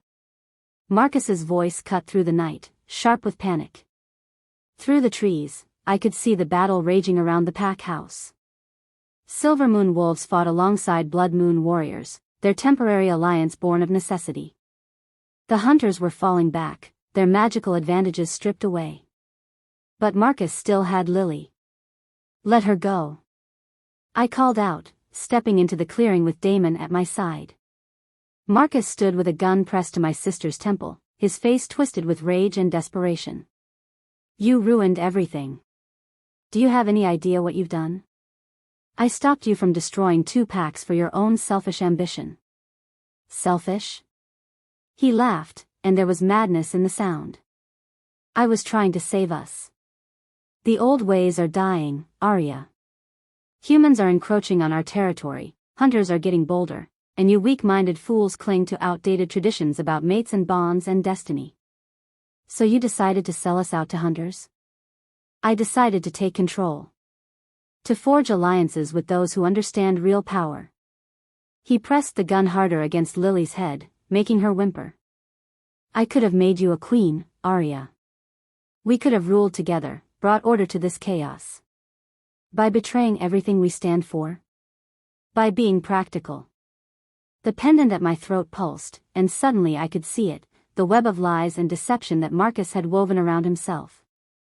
He genuinely believed he was the hero of this story, that his betrayal was justified, that his hunger for power was really about protecting the pack. "You're insane," I said. "I'm a visionary." He gestured wildly with his free hand. "But you're too blinded by sentiment to see it. Just like your grandmother, always chasing after impossible dreams. My grandmother was trying to break a curse that kept families apart. Your grandmother was a meddling old fool who should have died with the rest of the Moonshadow pack." The words hit me like a physical blow. "What did you say?" Marcus's smile was cold and triumphant. "You didn't know? My father was there, 50 years ago. He was one of the wolves who helped destroy the Moonshadow pack. Who helped scatter the survivors to the wind." "You're lying." "Am I? Why do you think the Silvermoon pack was so quick to accept refugees from the war?" "Because we were the ones who created the refugees in the first place." I felt Damon's rage through our bond, a wave of fury so intense it made my vision blur. "Your father helped tear our families apart." My father was a practical man who understood that some bloodlines are too dangerous to be allowed to continue. Marcus's grip tightened on the gun. Just like his son. "Let Lily go," I said, fighting to keep my voice steady. "This is between us." "No, it's not. It's between me and everyone who's ever stood in my way." He looked around the clearing, taking in the battle, the fallen hunters, the defeated witch. "You think you've won? You think completing your little mating bond changes anything?" "It changes everything." "Does it?" "Because I still have your sister. I still have loyal followers in both packs. And I still have this." He pulled something from his pocket, a small vial filled with dark liquid. "Morgana's blood," he said with satisfaction. "The last of it. Do you know what this can do, Arya? It can break any bond, sever any connection. Even a true mate bond." My heart stopped. "You can't. Watch me." He raised the vial to his lips, but before he could drink, Lily acted. My brave, wonderful sister drove her elbow back into his stomach, making him double over in pain. "Run," she screamed. Marcus backhanded her across the face, sending her sprawling, but the damage was done. The vial flew from his hand, shattering on the ground. "You little bitch," he snarled, raising the gun. I was already moving, power flowing through me like a river of light. But I wasn't fast enough. Even with the bond, even with all our combined strength, I wasn't going to reach Lily in time. The gunshot echoed through the clearing. But it wasn't Marcus who fired. Connor Walsh stood at the edge of the trees, smoking rifle in his hands. Marcus crumbled to the ground, clutching his shoulder, the gun spinning away into the darkness. "Nobody threatens pack," Connor said calmly. "Either pack." I reached Lily a heartbeat later, gathering her into my arms as she sobbed against my shoulder. She was bruised and terrified, but alive. "I'm sorry," she whispered. "I'm so sorry. I should have been stronger, should have fought harder." "You were perfect," I said fiercely. "You were brave and perfect, and I'm so proud of you." Around us, the battle was winding down. The hunters who weren't dead or unconscious were surrendering, their magical support gone and their leader defeated. Silvermoon and Blood Moon wolves stood side by side, breathing hard but victorious. "It's over," Damon said, his hand finding mine. "Is it?" I looked at Marcus, who was being tended to by Vincent. "What do we do with him?" "That's up to the packs to decide," Rose said, approaching us with a satisfied smile. "But I'd say exile is the minimum punishment for treason." "And the curse?" "Broken. Completely and permanently." She looked at our joined hands, at the way the pendant still glowed softly at my throat. "The bloodlines are free to find their true mates again." "What about the packs? Silvermoon and Blood Moon? What about them?" I looked around the clearing, at wolves from both packs helping tend to the wounded, sharing water and medical supplies, working together like they'd never been enemies at all. "Maybe it's time for them to become what they were always meant to be," I said. And what's that? One pack. One family. Damon's hand tightened in mine, and I felt his approval through our bond. The Moonshadow Pack reborn. I like the sound of that, Rose said with a grin. Luna would have been proud. As the sun began to rise over the mountains, painting the sky in shades of gold and pink, I realized that everything had changed.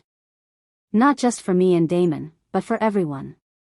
The old rivalries, the old fears, the old lies, they were all gone, burned away by the truth of what we could be together.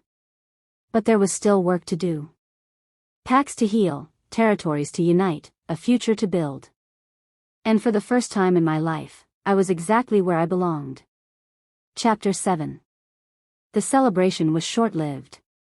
As dawn broke over the mountain clearing, I thought the worst was over. Marcus was wounded and defeated, the hunters were retreating, and the witch Serena lay unconscious in the grass. Both packs were working together to tend the wounded and secure the area. I should have known it was too easy. Arya, Rose said urgently, appearing at my side as I helped Lily to her feet. Something's wrong. I can feel it. What do you mean? The curse. It's not completely broken. Her ancient eyes were wide with concern. Serena was just the vessel. The real power, the source of the curse, it's still out there. Before I could ask what she meant, a scream cut through the morning air. Not a human scream, but the anguished howl of a wolf in pain. I spun around to see chaos erupting throughout the clearing. Wolves from both packs were collapsing, clutching their heads, their faces twisted in agony. The mated pairs were the worst affected, some were fighting each other with a savagery that made my blood run cold. What's happening? Damon demanded, his arm tightening around my waist. The false bonds, Rose said grimly. They're all breaking at once. I watched in horror as Sarah Mitchell, a Silvermoon wolf I'd known since childhood, clawed at her mate David's face while screaming that she couldn't stand the sight of him. Across the clearing, a blood moon couple I'd met at dinner was locked in combat, their bond dissolving into mutual hatred. This is what the curse really did, Rose continued. It didn't just hide your true mate bond, it created false ones throughout both packs. Artificial connections that felt real but were built on magical lies. How many? I asked, though I was afraid of the answer. Most of them. Maybe all of them. The implications hit me like a physical blow. Entire families, built on false bonds. Children whose parents had never truly loved each other. Decades of relationships that were nothing more than magical manipulation. We have to help them, I said. How? The curse is unraveling, but it's not a clean break. The magical backlash.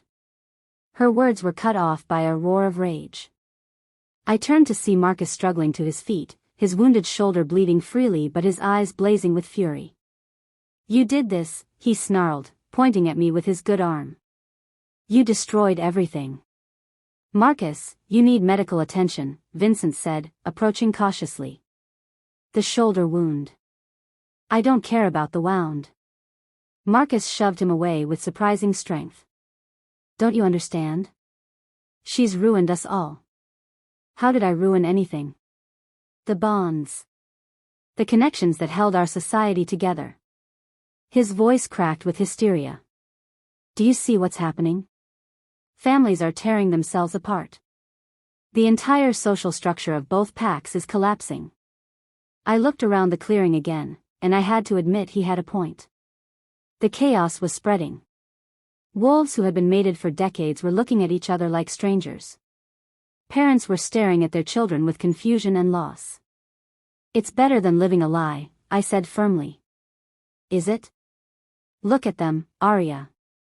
Look at what your precious true love has cost us. The pendant at my throat pulsed with warmth, and suddenly I could see it, the web of false connections that had held both packs together for 50 years. It was massive, complex, and it was indeed unraveling. But underneath the artificial bonds, I could see something else. The real connections. The true bonds that had been hidden and suppressed. The false bonds are breaking, I said, understanding flooding through me. But the real ones are still there. They're just buried under decades of magical interference. What are you saying? Damon asked. I'm saying we can fix this. But I need to go deeper. I need to walk through the dreams of everyone affected and help them find their true connections. That's impossible, Rose said. The sheer number of minds you'd have to touch, it would kill you. Maybe. But it's the only way to help them. Marcus laughed bitterly. You arrogant little fool. You think you can undo 50 years of carefully constructed social order in one night? I think I can undo 50 years of magical lies, yes. And what happens to the children? The families built on false bonds? His voice turned vicious. What happens to them when their parents discover they never loved each other? The question hit me like a dagger. I thought of all the children I'd seen over the years, happy families that might be torn apart by the revelation that their parents' love was artificial. Some bonds grew real over time, I said, hoping I was right. Even if they started false, love can develop naturally. Can it? Or will you be destroying innocent lives for the sake of your romantic ideals? For a moment, doubt crept in. Was I being selfish? Was my desire to free everyone from the curse worth the potential pain it would cause? Then I felt Damon's hand squeeze mine, and through our bond, I felt his unwavering support. Whatever you decide, I'm with you. Everyone deserves to know the truth, I said finally. Even if it hurts. Noble words, Marcus sneered. But nobility doesn't feed children or keep families together. Neither do lies. I closed my eyes and reached out with my dreamwalking abilities, enhanced now by the mating bond with Damon. I could feel the minds of everyone in the clearing, their confusion and pain and fear. But I could also feel something else. The witch Serena, who I'd thought was unconscious, was very much awake. And she was fighting back. You cannot break what took decades to build, her voice echoed in my mind. The curse is woven into the very fabric of both packs. Pull on one thread, and the whole thing unravels. Then it unravels, I replied. These people deserve their freedom. Freedom? You call chaos freedom? I pushed deeper into the collective unconscious of both packs, feeling the weight of 50 years of false bonds pressing down on me. It was overwhelming, like trying to hold back an ocean with my bare hands. But I wasn't alone. Damon's strength flowed through our bond, and I felt Rose lending her power as well. Even some of the affected wolves, sensing what I was trying to do, began to help. Together, I whispered to all of them. We do this together. The false bonds began to dissolve, one by one. As they did, I could see the real connections emerging, some between the same couples, some between different people entirely. It was beautiful and heartbreaking and absolutely necessary. But the effort was draining me. I could feel my life force being pulled into the magical working, the cost of undoing decades of curse work. Stop, Serena's voice was desperate now. You're killing yourself. The backlash from breaking this many bonds at once, it will destroy you. I know, I replied calmly. But it's worth it. Is it worth your mate's pain when you die? The question made me falter. Through our bond, I could feel Damon's growing desperation as he realized what the spell was costing me. Arya, stop, he shouted aloud. You're going too far. I have to finish this, I told him through our connection. It's the only way. Not if it kills you. Some things are worth dying for. But even as I said it, I felt Marcus moving behind me. The wounded wolf had found a fallen hunter's weapon, a silver-loaded gun that would be lethal to any werewolf. If I can't have power, he snarled, then no one can. He raised the gun, aiming not at me, but at Damon. Even in his madness, he understood that killing my mate would be more devastating than killing me directly. Time seemed to slow. I could see the gun, see Marcus's finger tightening on the trigger, see Damon turning toward the threat. But I was too deep in the dreamwalking trance to pull back, too committed to the spell to defend him. The gun fired. The silver bullet tore through the air, aimed directly at Damon's heart. I reached for every scrap of power I had, every connection I'd ever made, every dream I'd ever walked. The pendant at my throat blazed with light so bright it turned night into day. The bullet stopped in midair, suspended in a bubble of pure will. Then I turned that will on Marcus. "No more," I said, my voice echoing with power that didn't sound entirely human. "No more lies. No more betrayal. No more pain." Marcus screamed as the full force of my abilities hit him, but it wasn't a scream of pain. It was a scream of truth. Every lie he'd ever told, every betrayal he'd ever committed, every moment of selfishness and cruelty, it all came flooding back to him at once. The magical backlash was immediate and devastating. Marcus crumbled to the ground, his mind shattered by the weight of his own guilt and shame. But the power didn't stop there. It reached out to Serena, who was still fighting me from within the collective unconscious. She tried to resist, but 50 years of maintaining the curse had weakened her. The truth swept through her mind like a cleansing fire. Both Marcus and Serena went still, their eyes vacant, their minds finally at peace. The false bonds throughout both packs shattered like glass, and the real connections blazed to life. I could see them now, couples who had been truly mated all along, and others who were discovering their real partners for the first time. But the effort had cost me everything. I felt my knees give out, felt Damon's arms catching me as I fell. The world was spinning, colors bleeding together in impossible ways. "Arya." Damon's voice sounded like it was coming from very far away. "Stay with me." I tried to respond, but my body wasn't obeying me anymore. The magical overload had pushed me beyond my limits. I could feel my consciousness fragmenting, scattering like leaves in a hurricane. "The backlash," Rose said urgently. "She's taken too much of the curse's power into herself. It's tearing her apart from the inside." "Fix it." Damon snarled. "Do something." I don't know how. This is beyond anything I've ever seen." Through the chaos in my mind, I could hear voices. Lily crying. Damon pleading.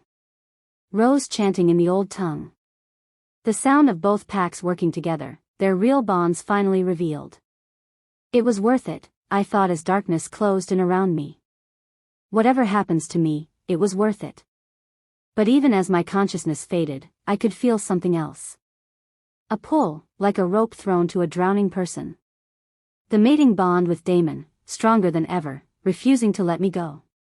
"Fight," his voice echoed in my mind. "Fight for us. Fight for our future." "I'm trying," I whispered back. "But I'm so tired." "Then rest. But don't leave me. Don't you dare leave me." The last thing I saw before the darkness took me was the sun rising over the mountains, painting the sky in shades of gold and pink. And in that light, I saw the faces of wolves from both packs, looking at each other with recognition and joy as they discovered their true mates. The curse was broken. The lies were ended. The truth had set them all free. Now I just had to survive long enough to see what came next. But as consciousness slipped away, I felt strangely peaceful. Whatever happened now, I had done what I came here to do. I had saved them all. Even if it cost me everything. Chapter 8. I woke to the sound of rain against windows and the feeling of a warm hand holding mine. For a moment, I couldn't remember where I was or why my body felt like I'd been hit by a truck. Then it all came rushing back, the curse, the battle, the magical backlash that had torn through me like lightning.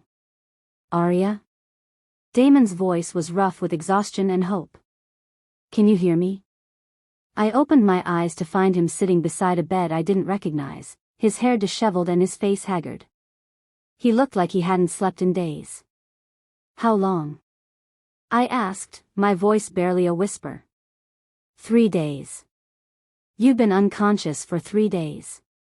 His hand tightened around mine. We thought we'd lost you." "I'm okay," I said, though I wasn't entirely sure that was true. Everything felt different, my senses were sharper, my awareness of the world around me more intense. The pendant at my throat pulsed with steady warmth, and I could feel power humming beneath my skin like a second heartbeat. Your abilities, Damon said, watching my face carefully. They're stronger now. Stabilized, but enhanced. Rose says you'll be able to do things no dreamwalker has ever done before. What kind of things? We'll figure it out together. He brought my hand to his lips, pressing a gentle kiss to my palm. The important thing is that you're awake. You're alive. I sat up slowly, testing my strength. The room spun slightly, but I felt steady enough. What happened after? After you broke the curse? Everything changed. His expression grew serious. The false bonds are completely gone. About 60% of the mated pairs in both packs discovered they weren't actually true mates. And the other 40%? Their bonds were real all along, just hidden under layers of magical interference. They're stronger now than ever. I felt a pang of guilt. The families that were torn apart are finding their way, Damon said firmly. Yes, some couples have separated. But most of them are saying they feel relieved, like they've finally woken up from a long, strange dream. And the children? He smiled. The children are adapting better than anyone expected. Kids are resilient. What about the new bonds? The real ones? That's been the most amazing part. His eyes lit up. People are finding their true mates all over both packs. Sarah Mitchell discovered her real bond with Vincent. They're planning a ceremony next month. 3 of the elders found their mates among the other pack's elders. It's like watching people come alive. I felt a flutter of excitement. Anyone else I know? Your sister. My heart stopped. Lily? She's mated to my younger brother Ethan. They figured it out the morning after the battle, when she was helping tend to the wounded and he was coordinating supplies. One look, and they both knew. Ethan? I tried to remember if I'd met him. He was away at university when you arrived. Came back as soon as he heard about the crisis. Damon's smile turned mischievous. He's been pacing the halls for 3 days, desperate to meet his future sister-in-law. And Lily's okay with this? She's only 16.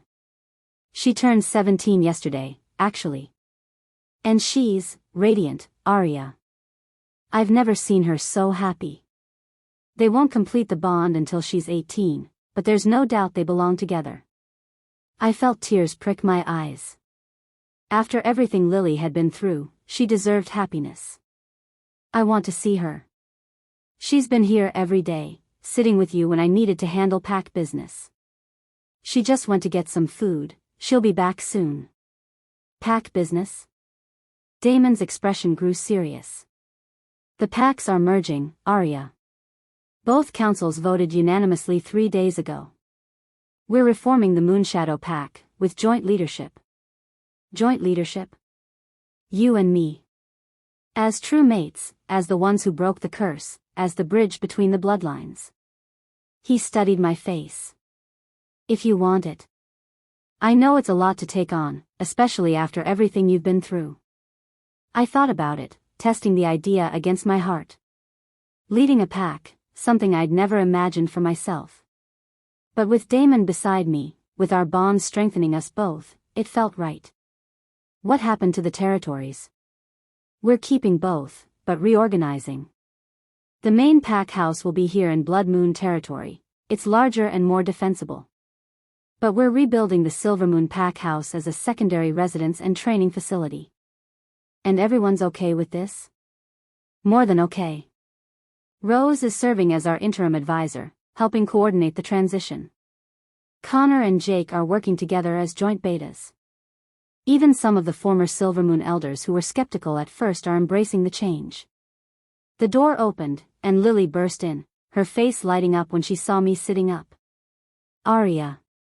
She rushed to the bed, throwing her arms around me in a fierce hug. I was so scared. You were so still, and Damon wouldn't leave your side, and everyone was saying. I'm fine, I said, hugging her back. I'm here. She pulled back to look at me, and I was struck by how different she seemed. There was a confidence in her posture, a glow in her eyes that I'd never seen before. "You found your mate," I said. Her smile was radiant. "Ethan. He's amazing, Arya. Kind and funny and smart, and he makes me feel like I can do anything." She grabbed my hands. "I know it's fast, and I know I'm young, but this feeling." "I know exactly what you mean," I said, glancing at Damon. "He's outside, actually. He's been dying to meet you, but Damon said only family until you were fully recovered." "Bring him in," I said. "I want to meet the wolf who's going to be my brother-in-law." Lily practically bounced out of the room, returning moments later with a young man who looked like a younger version of Damon. Same dark hair, same strong jaw, but where Damon's eyes were silver, Ethan's were warm brown. "Arya," he said, approaching the bed with careful respect. "I'm Ethan Nightshade. I can't thank you enough for what you did. For all of us. Thank you for taking care of my sister." "She's been taking care of me, actually," he said with a shy smile. "Lily's the strongest person I've ever met." The way he looked at her, with such obvious adoration and respect, made my heart warm. They were young, but the bond between them was unmistakable. "How are you feeling?" Lily asked, settling back into the chair beside my bed. "Different. Stronger, but also more connected to everything." I looked around the room. "Where are we, exactly?" "The pack house," Damon said. "Your old room in the tower. We moved you here after the first night in the infirmary." "And Marcus?" "Serena?" "Gone," Damon said simply. The magical backlash that hit them was too much. "They're alive, but their minds are empty. They're being cared for, but they'll never be a threat again." I felt a complex mix of emotions, relief, sadness, and something that might have been pity. What about the hunters who survived? Most of them claimed they were under magical compulsion, which turned out to be true. We let them go with a warning. The few who were acting of their own free will are being dealt with by human authorities. "So it's really over." "This chapter is," Damon said. "But I have a feeling our story is just beginning." Over the next week, I slowly regained my strength and began to understand the full extent of the changes within me. My dream-walking abilities had evolved into something unprecedented. I could now walk through the waking thoughts of others, share visions across vast distances, and even peer into possible futures. But more than that, I could feel the connections between all the pack members, the bonds that tied them together into a cohesive whole. It was like being the center of a vast web of relationships, able to sense when someone was in trouble or when conflicts were brewing. "It's the Luna bond," Rose explained during one of our training sessions. "You're not just Damon's mate, you're bonded to the entire pack.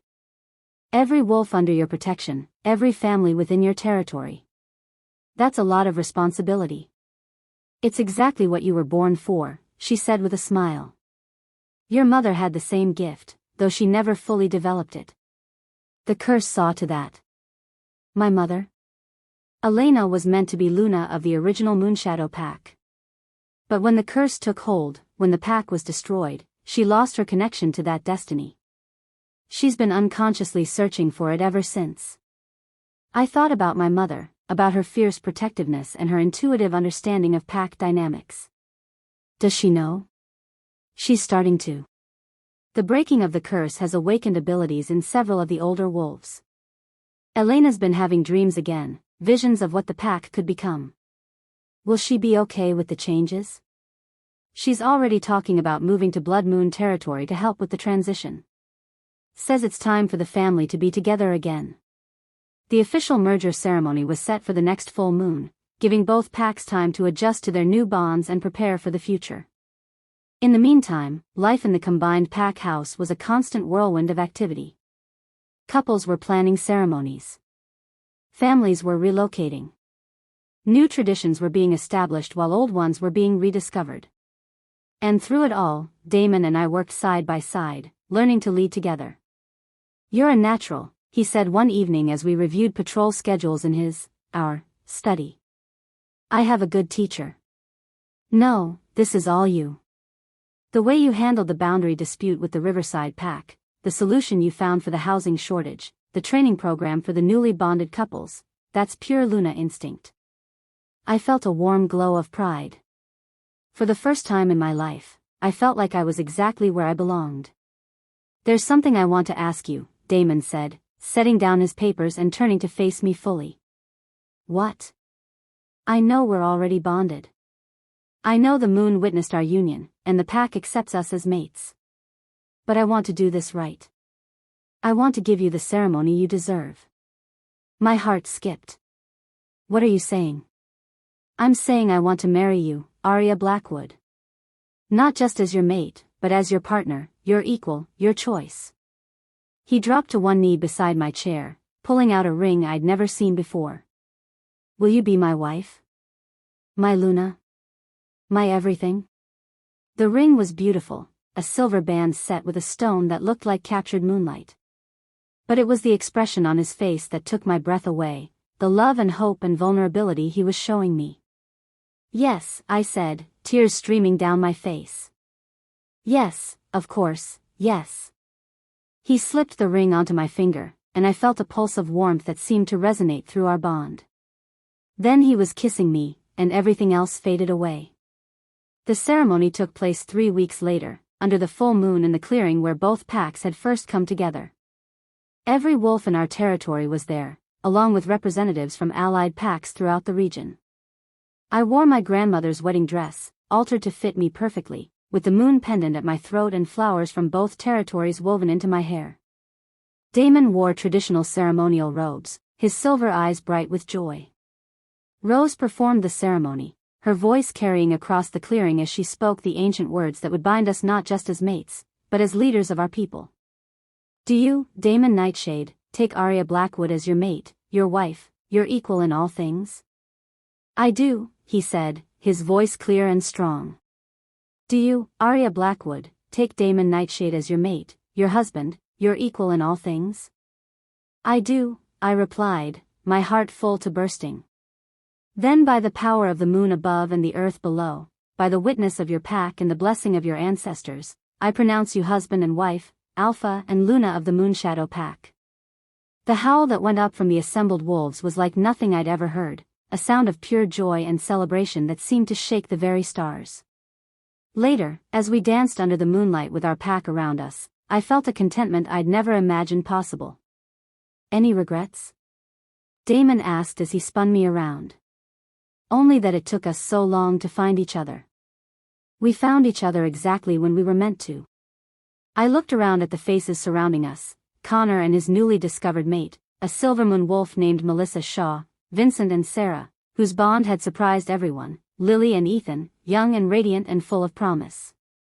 What happens now? I asked.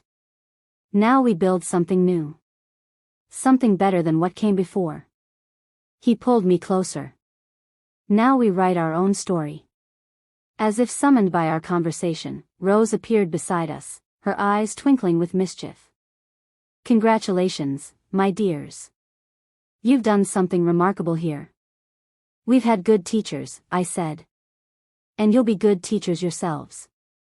Speaking of which, she looked meaningfully at Lily and Ethan, who were deep in conversation with a group of younger wolves. I have a feeling the next generation is going to need guidance. There are other packs out there, other curses to break, other stories to write. I followed her gaze and saw what she meant. Lily was glowing with the same sense of purpose I'd felt when I first discovered my abilities. And Ethan was watching her with the same mixture of love and admiration I saw in Damon's eyes when he looked at me. You think they'll have their own adventure? I think they'll have their own everything, Rose said with a smile. But that's a story for another day. As the celebration continued around us, I felt a deep sense of peace settle over me. The curse was broken. The packs were united. The future stretched ahead of us, full of possibility and promise. I was no longer the rejected, broken wolf I'd been just a month ago. I was Luna of the Moonshadow Pack, mate to the most amazing man I'd ever known, and protector of nearly 300 wolves who looked to me for guidance and strength. It was everything I'd never dared to dream of. And it was just the beginning. I love you, I whispered to Damon as we swayed together in the moonlight. I love you too, he replied. Always and forever. Above us, the moon shone down on our celebration, blessing the new beginning we'd built from the ashes of the old. And in the distance, I could hear the howls of other packs, carrying news of what we'd accomplished to the far corners of the territory. The Moonshadow Pack had risen again. And this time, nothing would tear us apart. The end. Thank you for listening. Like, share and subscribe for more exciting stories from us.